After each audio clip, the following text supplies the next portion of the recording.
ఓం గణేశాయ నమః. పిండోత్పత్తి రెండవ భాగం.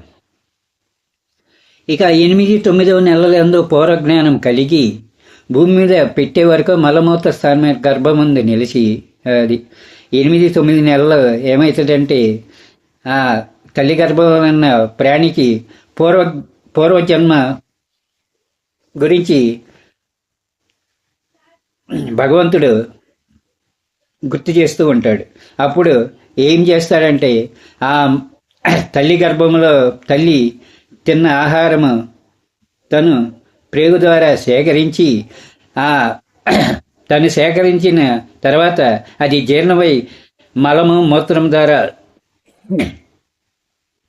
అవి బయటకు వచ్చి అవి కూడా తన చుట్టూ వలయాకారంలో తన చుట్టూ తిరుగుతూ ఉంటే ఆ బాధ పడలేక ఇలా దుఃఖిస్తూ ఉంటాడంట. ఎలా అంటే, అయ్యో నేను జన్మాంతరం నందు కొంచెమైనా పుణ్యం చేయకపోతిని, నేను పోయిన జన్మలో ఒక్క క్షణమైన లేక ఒక గంట అయినా ఒక పుణ్యమైన కార్యక్రమం చేయలేకపోతిని అని బాధపడుతూ ఉంటాడంట. ప్రపంచానుభవం తెలిసి ఉండియో నన్ను ఎవడేమను అనేది గర్వంతో సత్కర్మలు చేయకపోతుంది. అది ప్రపంచంలో జరుగుతున్న కార్యక్రమాలను చూసి కూడా తను మంచి కార్యములు చేయలేక ఎవరైనా బాబు ఈ పని చెయ్యి నీకు మంచి జరుగుతుంది అని చెప్పిన వాటిని పెడచెవిన పెట్టి దాన ధర్మాలు లేక మంచి పనులు అంటే ఒక దేవాలయంలో విగ్రహ ప్రతిష్ఠ చేయటం కానీ లేక ఆ దేవాలయంలో మంచి మాటలు వినటం కానీ లేక మంచి మాటలు చదవటం కానీ శాస్త్రాలను చదవటం కానీ చేయకపోగా ఒక వికలాంగులకి అంటే అంగవైకల్యం ఉన్న వారికి తన చేతనైన సహాయం చేయకపోయానే అని ఆ కర్మ ఇప్పుడు అనుభవించాల్సి వస్తుందేమో అన్న బాధతో ఇలా ఆలోచిస్తూ ఉంటాడంట. తర్వాత తనకు ఎవరు సలహా ఇవ్వరాదు అన్న గర్వంతో ఇలా పోయిన జన్మ అనుభవించాను. ఒకనొకప్పుడు పరులను వంచడానికి కామ్య కర్మలను చేసి తిని అది ఎదుటి వారిని వంచన చేసి అంటే దొంగతనంగా ఎదుటి వారిని అబద్ధాలు ఆడి వారి సొమ్మును కాజేసి సంపాదించాను. కానీ ఉపయోగం ఏముంది? నేనేమీ పట్టుకొని వెళ్ళలేదు. నిష్కామ కర్మలు చేయను పెట్టగా మనసునందు విచారింపక పెద్దలు చెప్పిన మాటలు నా ఇష్టం వచ్చినట్లు నేను చేదునని వారలను నిందించుతూ సగ్గతిని విచారింపకపోతిని. అది ఎవరైనా పెద్దవారు అరే చిన్నడా ఇది మంచిది పని కాదురా, నువ్వు చేస్తున్న మంచిది కాదు, ఇలా ఇల్లు మంచి మార్గమని ఇల్లు దైవ కార్యములు చెయ్యి అని చెబితే మీరు నాకు చెప్పేది ఏమిటి అన్న అహంకారంతో ఆ జన్మలో నేను చేయలేకపోతిని, ఆ కర్మ ఇప్పుడు నేను అనుభవిస్తున్నాను అని బాధపడుతూ ఉంటాడంట. తర్వాత అజ్ఞానము చేత స్వస్త్రీ అందు నిషిద్ధ దినములలో ఆలోచింపక పగలు అని విచారింపక రతిసుకములు పొంది తిని అది పోయిన జన్మలో అందమైన భార్య ఉన్నదని మంచి చెడు ఆలోచించకుండా మంచి రోజు చెడు రోజు అని ఆలోచన లేకుండా భార్య ఇష్టం లేకుండా పగలు అని తేడా లేకుండా ఆమెకి అయిష్టంగా తన కోరికలు తీర్చుకొని ఆమెను ఇబ్బంది పెట్టిన వాడిని అయితిని. తర్వాత పరస్త్రీలను మోహించి అన్యాయంగా వారిని చెరిచి తన సొంత భార్యనే కాకుండా తన బలంతో మదంతో సంపదతో ఇతర స్త్రీలను బలవంతంగా అనుభవించి తిని అని ఇప్పుడు బాధపడుతూ ఉంటాడు. అంటే ఆ జన్మలో చేసిన పాపం ఈ జన్మలో గుర్తుకొస్తూ ఉంటాయి. ఇది తల్లి గర్భంలో ఉన్నప్పుడు శిశువుకి.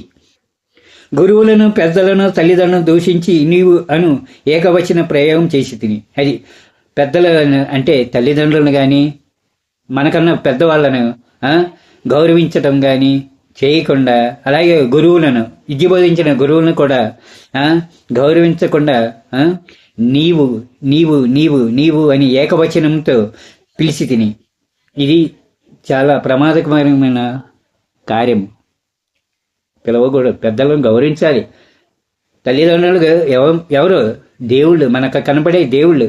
తర్వాత గురువు, తల్లిదండ్రుల తర్వాత గురువు. గురువు ఎవరు? ఇంకొక దేవుడు మనకి. మన జీవితానికి కావలసిన మంచి చెడు, ఎలా బతకాలి, ఎలా జీవించాలి అని బోధించేది ఫస్ట్ తల్లిదండ్రులైతే తర్వాత గురువు. తర్వాత వారిని గౌరవించలేకపోతుంది. శరీరం పడిపోయినది తెలిసినప్పటికీ కోట సాక్ష్యములు చేత ధనం ఆర్జించింది.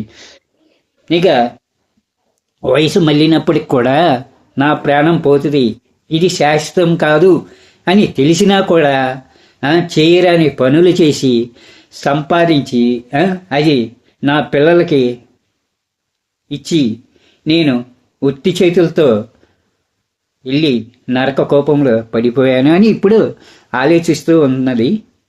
ఈ పిండము ప్రాణంతో ఉన్నది కాబట్టి ఆ ధనం భార్య బిడ్డల కోసం మరల వారు ఇవ్వనందుకు దుఃఖించింది. అది మళ్ళీ ఆలోచిస్తున్నాడు. ఏమని? నేను డబ్బు సంపాదించి నా భార్య బిడ్డలకి ఇచ్చాను, నా అధ్వాన స్థితిలో నాకు ఏదైనా తినాలి అని అంటే నీకు ఇప్పుడు అవసరమా? నీకు షుగర్ ఉంది, నీకు గుండెపోటు ఉన్నది, నీకు ఇంకా విచిత్రమైన రోగాలు ఉన్నాయి, ఇవి తింటే నీ శరీరానికి పడదు అని సంపద తను ఇచ్చినా కూడా తనకు ఇవ్వటానికి భార్య బిడ్డలు వెనుకాడుతూ ఉంటారు అని ఇవ్వలేదని దుఃఖిస్తూ చచ్చిపోతున్నాను. ఇట్లా పూర్వజ్ఞానంచే గర్భమునున్న శిశువు దిక్కు ఎవరని విచారించుతూ గర్భము నుండి పుట్టిన తర్వాత అయినను జ్ఞానం తెచ్చుకొని సద్గురు యొక్క పాదపద్మను ఆశ్రయించి సాఖ్య యోగా భక్తి మార్గం చేత పరమాత్మ ధ్యానం చేయగలను. సరే, ఇలా ఆలోచించి ఇక ఇప్పుడైనా తల్లి గర్భం నుండి బయటపడ్డాకైనా ఒక మంచి గురువుని సేవించి ఒక మంచి కార్యక్రమం, ఒక దేవాలయంలో ఒక దేవుణ్ణి ప్రతిష్ఠ చేయటం కానీ, లేక ఆ దేవాలయంలో తనకు తోసిన మంచి వేద సూక్తమైన మంచి మాటలు, రామాయణమో భాగవతంలోని కొన్ని విషయాలు తను చదువుకున్నది తెలియజేసి కొంత పోయిన జన్మ పాపము నిష్కృతం అవుతుందని చేయగలను అని అనుకుంటాడంట. ఈ మలమూత్ర దుర్గంధితమైన నరకకోపం నుండి విడిచిన పిమ్మట బాహ్యమందు అంతర్మందు సద్గుణ నిర్గుణ పూజలు చేయుదును. అది ఇక అనుకుంటున్నాడంట, నేను తల్లి గర్భం బయటపడంగానే నేను మంచి కార్యక్రమాలు అన్నీ చేయాలి, పోయిన జన్మ పాపాలు కొన్ని నేను ఇప్పుడు రాబో జన్మలో నేను కొన్ని ఉపసంహరించుకోవాలి అని ఆలోచించుకో ఉంటాడంటే. ఇక పరమాత్మను మరవన నీవు ఈ మూత్రం ద్వారా నుండి ఎప్పుడు విడవబడుదని నీవు విచారించుతూ ఉండను. అది ఇంకా ఏమవుతుందంటే, ఇంకా నేను వెళ్ళంగానే దైవభక్తిలో ఉండాలి, నా జీవితం అంతా దైవభక్తితో ఇచ్చేయాలని చెప్పి నేను ఎప్పుడు తల్లి గర్భం నుండి బయటికి పడతానా అని ఆవేదన పడుతూ ఉంటాడంట. అలా ఆవేదన పడుతూ ఉండగా విష్ణుమాయ గప్పి పిండం అధోముఖమై తల్లికి బాధ కలిగించుతూ భూమి మీద పడును. అది తర్వాత ఏమవుతుందంటే, విష్ణుమాయ శ్రీమన్నారాయణ సృష్టికర్త కదా ఆయన మాయచి తల్లి గర్భం నుండి పిండం రూపంలో గుడ్డు రూపంలో ఏమవుతుందంటే, తల్లి యోని మార్గం నుండి అధోముఖంగా అంటే తల క్రిందగాను కాళ్ళు పైకిగా ఉండి నిజంగా భూమి మీద పడతాడంట. తల్లి యొక్క ఆపానవాయువు ప్రసారం చేతన పిండం అందుండే ప్రాణాది వాయువు ప్రసారం చేతన పడును. అది తల్లి యొక్క ఆపానవాయువు. తల్లి ఏం చేస్తుంటే నొప్పులు పడుతుంది కదా, ఆ నొప్పులు ఎక్కువ ఇది చేయటం వల్ల పిండం ఏమైందంటే తల్లి గర్భం నుండి భూమి మీదకి పడిపోతుంది.